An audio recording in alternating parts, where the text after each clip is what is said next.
സുഹൃത്തുക്കളെ, പുതിയൊരു വീഡിയോയിലേക്ക് എല്ലാവർക്കും സ്വാഗതം. ഇന്ന് ഞാൻ ഈ ഒരു വീഡിയോ ആയിട്ട് വരാനുണ്ടായ പ്രധാന കാരണം എന്താണെന്ന് ചോദിച്ചു കഴിഞ്ഞാൽ, ഞാൻ ഈ കഴിഞ്ഞ ദിവസം കണ്ടൊരു വാർത്തയാണ്. അതായത് കോതമംഗലത്ത് ഒരു ബസ് ടെർമിനലിൻ്റെ KSRTC ബസ് ടെർമിനലിൻ്റെ ഉദ്ഘാടന സമയത്ത് KB ഗണേഷ് കുമാർ, നമ്മുടെ എല്ലാവരുടെയും അങ്ങേയറ്റം നമ്മൾ ബഹുമാനിക്കുന്ന ആദരണീയനായ ഈ ഗതാഗത വകുപ്പ് മന്ത്രി KB ഗണേഷ് കുമാർ, അദ്ദേഹം അവിടെ ഇനോഗ്രേഷൻ ചെയ്തുകൊണ്ടിരിക്കുന്ന സമയത്ത് തന്നെ റോഡിൽ കൂടി ഒരു ബസ് ഹോൺ മുഴക്കിക്കൊണ്ട് സ്പീഡിൽ പോകുന്നതായിട്ട് അദ്ദേഹത്തിൻ്റെ ശ്രദ്ധയിൽപ്പെട്ടു. അദ്ദേഹം പെട്ടെന്ന് തന്നെ ആ പോയ വാഹനത്തിനെതിരെ നടപടിയെടുക്കുമെന്ന് ആ വേദിയിൽ വെച്ച് തന്നെ പറയുകയും പിന്നീട് ആ വാഹനത്തിൻ്റെ പെർമിറ്റ് റദ്ദാക്കുകയും ചെയ്തൊരു വാർത്തയാണ് ഞാൻ കാണാനിടയുണ്ടായത്. ആ സംഭവങ്ങൾക്ക് ശേഷം ആ വാഹനം ഓടിച്ചിരുന്ന, അതായത് ആ ബസ് ഓടിച്ചിരുന്ന ആളുടെ ഒരു കാര്യങ്ങൾ, അയാൾ എന്താണ് സംഭവിച്ചത്, അന്ന് ആ വാഹനം പോയ സമയത്ത് എന്തുകൊണ്ടാണ് ഹോൺ മുഴക്കിക്കൊണ്ട് പോകേണ്ടി വന്നതെന്നുള്ളൊരു കാര്യത്തെപ്പറ്റി അദ്ദേഹം വിവരിക്കുന്നുണ്ട്. അദ്ദേഹം പറയുന്നത്, ഞാൻ ഈ വാഹനം ഓടിച്ച് എൻ്റെ ഉപജീവന മാർഗ്ഗമേ ബസ് ഓടിക്കലാണ്, ഇത് ഓടിച്ചുകൊണ്ടാണ് എൻ്റെ കുടുംബം ഞാൻ നോക്കുന്നത്, എനിക്കതുകൊണ്ട് ഈ ജോലിയില്ലാതെ പറ്റില്ല, ഞാൻ KB ഗണേഷ് കുമാർ സാറിൻ്റെ കാൽ വേണമെങ്കിൽ പിടിക്കാം എന്നൊക്കെ അയാൾ പറയുന്നുണ്ട്. അയാളുടെ പ്രായം കാണുമ്പോഴറിയാം അയാളത് കള്ളം പറയേണ്ട ആവശ്യകതയില്ലാന്ന്. എന്നാലും കുറേ കമ്മിക്കുട്ടന്മാർ വന്നിരുന്ന് മെഴുകുന്നുണ്ട്, ഈ പറയുന്ന ബസ് ഡ്രൈവർ വെറും കള്ളത്തരം പറയാണ്, KB ഗണേഷ് കുമാർ ചെയ്താണ് നല്ലത്, ഗണേഷ് കുമാർ നല്ല വ്യക്തിയാണെന്ന് തന്നെയാണ് പറയുന്നത്. KB ഗണേഷ് കുമാർ നല്ല വ്യക്തിയല്ല എന്ന് ഞാൻ ഒരിടത്തും പറയുന്നില്ല. KB ഗണേഷ് കുമാർ നല്ല വ്യക്തി തന്നെയാണ്. നല്ല കാര്യങ്ങൾ, അതായത് ഒരു ഗതാഗത വകുപ്പ് മന്ത്രി, മുൻപിരുന്ന ആളുകളെയൊക്കെ നമുക്കറിയാം, വാഹനത്തിൻ്റെ ABCD പോലും അറിയാത്ത ആളുകളാണ് മുൻപുണ്ടായിരുന്നത്. എന്നാൽ ഗണേഷ് കുമാർ എന്ന് പറയുന്ന ഒരു വ്യക്തി വാഹനത്തിനെ പറ്റി എല്ലാ കാര്യങ്ങളും അറിയാവുന്ന, A to Z കാര്യങ്ങൾ അറിയാവുന്ന ഒരു വ്യക്തിയുമാണ്. അത് മാത്രവുമല്ല, ആ വ്യക്തി ആ വാഹനം പോകുമ്പോൾ അതിൻ്റെ എന്തൊക്കെ കാര്യങ്ങൾ ശ്രദ്ധിക്കണം, ഒരു വാഹനം എങ്ങനെ മെയിൻറ്റെയിൻ ചെയ്ത് കൊണ്ടുപോകാൻ സാധിക്കണം, KSRTCയിൽ തന്നെ ഒരുപാട് അഴിച്ചുപണികൾ നടത്തി KSRTCയെ തന്നെ നല്ല രീതിയിൽ ലാഭകരമാം വിധം മുന്നിലേക്ക് കൊണ്ടുപോകുന്ന ഒരു വ്യക്തി കൂടിയാണ് KB ഗണേഷ് കുമാർ. എന്നാൽ ഇപ്പോൾ ഈ സംഭവിച്ചിരിക്കുന്ന വിഷയങ്ങളിൽ KB ഗണേഷ് കുമാർ എടുത്തിരിക്കുന്ന നടപടികളിൽ നിങ്ങൾ എത്ര പേര് യോജിക്കുന്നുണ്ട്? ഞാൻ യോജിക്കുന്നില്ല. കാരണം KB ഗണേഷ് കുമാർ ഒരു സ്വകാര്യ ബസ്സിനെതിരെയാണ് ഈ പറയുന്ന ഒരു നടപടി എടുത്തിരിക്കുന്നത്. അതൊന്നാമത്തെ കാര്യം. രണ്ട്, KB ഗണേഷ് കുമാർ എടുത്ത നടപടിയിൽ എനിക്ക് ഒരു തരത്തിൽ പറഞ്ഞാൽ ഒരു സന്തോഷമുണ്ട്. പക്ഷേ ഇതിങ്ങനെയുള്ള ആളുകൾക്ക് മേലല്ല എടുക്കേണ്ടത്. എറണാകുളം സൈഡിലേക്ക് പോയി കഴിഞ്ഞാൽ, അല്ലെങ്കിൽ ട്രിവാൻഡ്രം സൈഡിലേക്ക് വന്നു കഴിഞ്ഞാൽ, ഏറ്റവും കൂടുതൽ എറണാകുളത്ത് ഞാൻ കണ്ടിട്ടുള്ളത്, ഒരു ബസ് പോകുന്നുണ്ടെങ്കിൽ അവന്മാർക്ക് തോന്നിയ വഴിയെ കൂടാണ് പോവുക. അതായത് ഇവന്മാരുടെ സ്ത്രീധനം കിട്ടിയ വഴിയാണെന്നാണ് ഇവന്മാരുടെ വിചാരം. ഒരു ബസ്, നമുക്കൊരു റോഡ് ക്രോസ് ചെയ്യണമെന്നുണ്ടെങ്കിൽ നമ്മൾ അതിന് പോലും സമ്മതിക്കാതെ ഇവന്മാർ വണ്ടി എടുത്തുകൊണ്ട് ചീറിപ്പാഞ്ഞ വരുന്ന ഒറ്റയിടിക്ക് നമ്മളെ എടുത്ത് കളയും.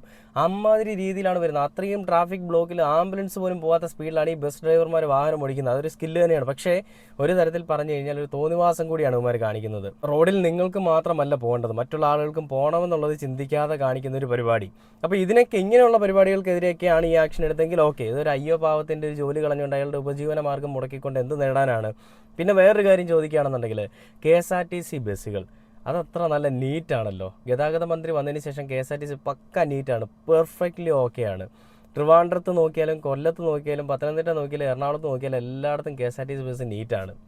ഇതിനോട് നിങ്ങൾ യോജിക്കുന്നുണ്ടോ? 100ൽ 99% ആളുകളും, അല്ലെങ്കിൽ 99.9% ആളുകളും യോജിക്കില്ല. കാരണം KSRTC ബസ്സുകൾ കാണിക്കുന്ന അത്രയും തോന്നിവാസങ്ങളൊന്നും ഈ പറയുന്ന പ്രൈവറ്റ് ബസ്സുകൾ കാണിക്കുന്നില്ല എന്നാണ് ഞാൻ വിശ്വസിക്കുന്നത്. ഒരു സൈഡിലുണ്ട്, എന്നാലും ഈ KSRTC കാണിക്കുന്നതിൻ്റെ അത്രയും ഒന്നും എന്തായാലും ഇല്ല എന്നുള്ളത് എനിക്ക് നന്നായിട്ട് അറിയാം. കാരണം ഇവിടെ ഒരു ബസ് സ്റ്റോപ്പ് ഉണ്ടെങ്കിൽ ഇവിടെ നിർത്താൻ പാടുള്ളൂ എന്ന് പറഞ്ഞു കഴിഞ്ഞാൽ ഇവന്മാർ ബസ് നിർത്തുക 2 കിലോമീറ്റർ അപ്പുറത്ത്, അല്ലെങ്കിൽ ഒരു 500 മീറ്റർ അപ്പുറത്തായിരിക്കും. അവിടെ നിർത്തിയിട്ട് വേണമെങ്കിൽ വന്ന് കയറിയാൽ മതി എന്നുള്ളൊരു ധാർഷ്ട്യമാണ്. ഞാൻ ട്രിവാൻഡ്രത്ത് കഴിഞ്ഞ ദിവസം മറ്റേ നമ്മുടെ പട്ടത്ത് PSC ഓഫീസിൻ്റെ അടുത്തൊരു വാഹനം ഇവിടെ ബസ് സ്റ്റോപ്പിൽ നിർത്താതെ PSC ഓഫീസിൻ്റെ നേരെ ഫ്രണ്ടിൽ കൊണ്ട് നിർത്തിയിട്ട് എടുത്തുകൊണ്ട് പോകുന്ന ഒരു കാഴ്ച ഞാൻ വീഡിയോ ചെയ്തിട്ടുണ്ടായിരുന്നു. അത് കുറച്ച് നാളായി, ആ വീഡിയോ നിങ്ങളെല്ലാവരും കണ്ടിട്ടുണ്ടാവും.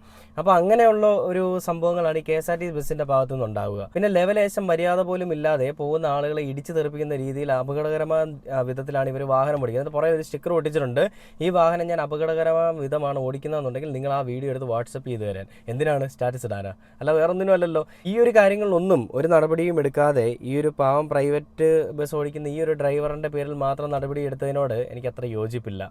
എല്ലാ കാര്യങ്ങളും എല്ലാ രീതിയിലും ചെയ്യുന്നുണ്ടെങ്കിൽ ഓക്കെ, പക്ഷേ ഈ പാവം പിടിച്ചവൻ്റെ ഒരു അന്നം മുടക്കാൻ വേണ്ടിയിട്ടാണ് ഇത് ചെയ്തതെങ്കിൽ വളരെ തെറ്റാണ്.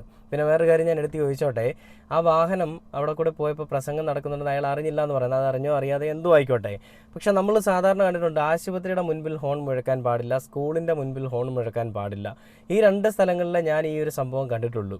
ഇനി ഈ പ്രസംഗം നടക്കുന്ന കവലകളിലും ഹോൺ മുഴക്കാൻ പാടില്ല എന്ന് എന്തെങ്കിലും നിയമമുണ്ടോ? അങ്ങനെ ഒന്നുണ്ടെങ്കിൽ ഈ ഡ്രൈവിംഗ് ടെസ്റ്റിൻ്റെ സമയത്തോ ലേണേഴ്സൊക്കെ എടുക്കുന്ന സമയത്തോ ആ ഒരു ചോദ്യത്തിന് അല്ലെങ്കിൽ ആ ഒരു ഉത്തരം കൂടി നിങ്ങൾ നൽകണം. അങ്ങനെ ഉണ്ടെങ്കിൽ ഈ മറ്റുള്ളവർക്ക് അറിയാൻ പറ്റും. അല്ലെങ്കിൽ ഈ പറയുന്ന KB ഗണേഷ് കുമാർ സാർ അവിടെ ഉണ്ടോ, ഹോൺ അടിക്കാൻ പാടില്ല എന്നൊരു ബോർഡ് അവിടെയെങ്കിലും വെക്കണം. അങ്ങനെ ബോർഡ് നിങ്ങൾ പോകുന്നിടത്തെല്ലാം കൊണ്ടുപോയി കഴിഞ്ഞാൽ ഏറ്റവും നല്ലതായിരിക്കും. അപ്പോൾ എന്താണ് അവിടെ സംഭവിച്ചതെന്നുള്ള വാർത്ത നമുക്ക് കണ്ടു നോക്കിയിട്ട് ബാക്കി വീഡിയോയിലേക്ക് വരാം.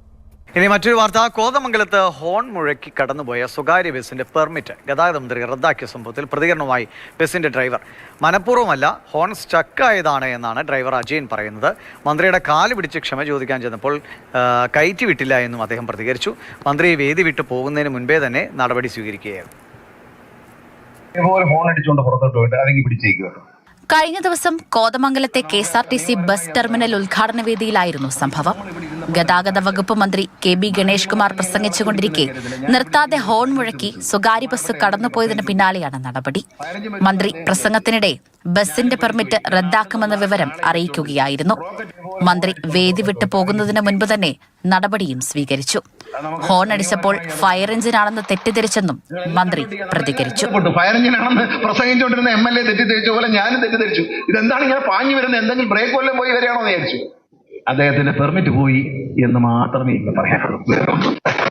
നടപടിക്ക് പിന്നാലെ സ്വകാര്യ ബസിന്റെ ഡ്രൈവർ പ്രതികരണവുമായി എത്തി. വേദിയിൽ പരിപാടി നടക്കുന്ന കാര്യം അറിഞ്ഞില്ല എന്നും ഹോൺ സ്റ്റക്കായതാണെന്നും ഡ്രൈവർ പറഞ്ഞു. എനിക്കറിയില്ലായിരുന്നു അവിടെ പരിപാടി നടക്കുന്നതായിരിക്കും. കയറി പോകുന്ന വഴിക്ക് ഒരു കാറ് വട്ടം തിരിച്ചപ്പോൾ ഞാൻ ഓൺ അടിച്ചപ്പോൾ ഓൺ സ്റ്റക്കായിപ്പോയി. അതിൻ്റെ അകത്ത് കയറിയിട്ട് KSRTC ഡിപ്പോയിൽ നിന്ന് ഒരു ഇലക്ട്രീഷ്യൻ വന്ന് ആ വയറ് വലിച്ചു പിടിച്ചു. ഇങ്ങനെ വർഷങ്ങളായിട്ട് ഞാൻ വണ്ടി ഓടിച്ചാണ് ജീവിക്കുന്നത്. ഈ ഒരു വരുമാനം മാത്രമേ എനിക്കുള്ളൂ. ഇത് മന്ത്രിയുടെ കാല് പിടിക്കാമെന്ന് ഓർത്തുകൊണ്ട് മന്ത്രി എടുത്ത് ചെന്നപ്പോഴേക്കും അവിടെ അടുപ്പിച്ചില്ല. KSRTC ബസിന്റെ ഡാഷ്ബോർഡിൽ കുപ്പികൾ കൂട്ടിയിട്ടതിന് പിന്നാലെ ഡ്രൈവർക്കെതിരെ മന്ത്രി നടപടി സ്വീകരിച്ചിട്ടും അധിക ദിവസമായില്ല. നിയമലംഘനങ്ങൾ അനുവദിക്കില്ല എന്നതായിരുന്നു മന്ത്രിയുടെ പ്രതികരണം. വളരെ നല്ല കാര്യങ്ങൾ തന്നെയാണ്. നിയമലംഘനങ്ങൾ അനുവദിക്കില്ല, നിയമം പാലിച്ച് തന്നെ വാഹനം ഓടിച്ചാൽ മതി എന്ന് തന്നെയാണ് അദ്ദേഹത്തിൻ്റെ ഒരു ഭാഷ്യം, അല്ലെങ്കിൽ അതാണ് അദ്ദേഹത്തിൻ്റെ നിലപാട്. അത് നല്ല ഒരു പരിപാടി തന്നെയാണ്, പ്രവൃത്തി തന്നെയാണ്. പക്ഷേ എല്ലാ കാര്യങ്ങളിലും ഈ രീതിയിലുള്ളൊരു ഇനിഷ്യേറ്റീവ് എടുത്തുകൊണ്ട് എല്ലാ കാര്യങ്ങളും വേണ്ട രീതിയിൽ ചെയ്യണമെന്നുള്ളത് ഈ ഒരു സമയത്ത് ഞാൻ പറയുകയാണ്. ചില ആളുകളിൽ മാത്രം ഒതുങ്ങി നിൽക്കാതെ, ഈ സ്വകാര്യ ബസ്സുകൾക്കെതിരെ മാത്രം ആക്ഷൻ എടുക്കാതെ KSRTCയിലുള്ള ആളുകൾ കാണിക്കുന്ന പരിപാടികൾക്കും വൃത്തികേടുകൾക്കുമൊക്കെ മറുപടി കൊടുക്കണം, അല്ലെങ്കിൽ അതിനോട് നിങ്ങൾ നടപടി എടുക്കണം എന്നുള്ളത് ഞാൻ ഈ ഒരു സമയത്ത് പറയുകയാണ്. എല്ലാ കാര്യങ്ങളും വ്യക്തമായിട്ട് നോക്കാൻ ഒരു വ്യക്തിയെ കൊണ്ട് സാധിക്കുമോ എന്ന് ചോദിച്ചു കഴിഞ്ഞാൽ 100% എല്ലാം പെർഫെക്റ്റ് ആയിരിക്കണമെന്നില്ല. പക്ഷേ പെർഫെക്റ്റ് ആയിട്ടിരിക്കാൻ സാധിക്കുന്ന ചില കാര്യങ്ങളിൽ ഇനിഷ്യേറ്റീവ് എടുക്കാതെ മറ്റുള്ളവരുടെ മേലേക്ക് ഈ കുറ്റം ചുമത്താൻ ശ്രമിക്കുമ്പോൾ അതിലെന്ത് ലോജിക്കാണുള്ളത്? എന്തുകൊണ്ടാണ് ഞാൻ ഈ ഒരു ചോദ്യം ആദ്യം ചോദിച്ചതെന്ന് പറഞ്ഞു കഴിഞ്ഞാൽ, നമുക്കറിയാം യദു എന്ന് പറയുന്ന ട്രിവാൻഡ്രത്ത് മേയറുമായിട്ടുള്ളൊരു വിഷയം ഉണ്ടായൊരു കാര്യം നമുക്കറിയാം. KSRTC ബസ്സിൻ്റെ മുൻപിൽ വട്ടം വെച്ചുകൊണ്ട് MLA അല്ലെങ്കിൽ മേയറും MLA ആയിട്ടുള്ള ഹസ്ബൻഡും കൂടി ഒരു ഡ്രൈവറിൻ്റെ അടുത്തേക്ക് മോശമായിട്ട് പെരുമാറുകയും ആ ഡ്രൈവർ അവരെ കൈകൊണ്ട് ആംഗ്യം കാണിച്ചു, അങ്ങനെയാണ് ഇങ്ങനെയാണെന്നൊക്കെ പറഞ്ഞുകൊണ്ട് അയാളുടെ ജോലി, ടെമ്പററി സ്റ്റാഫായിരുന്നു അയാൾ, KSRTC സ്വിഫ്റ്റ് ബസ് എന്താണ് ഓടിച്ചിരുന്നത്.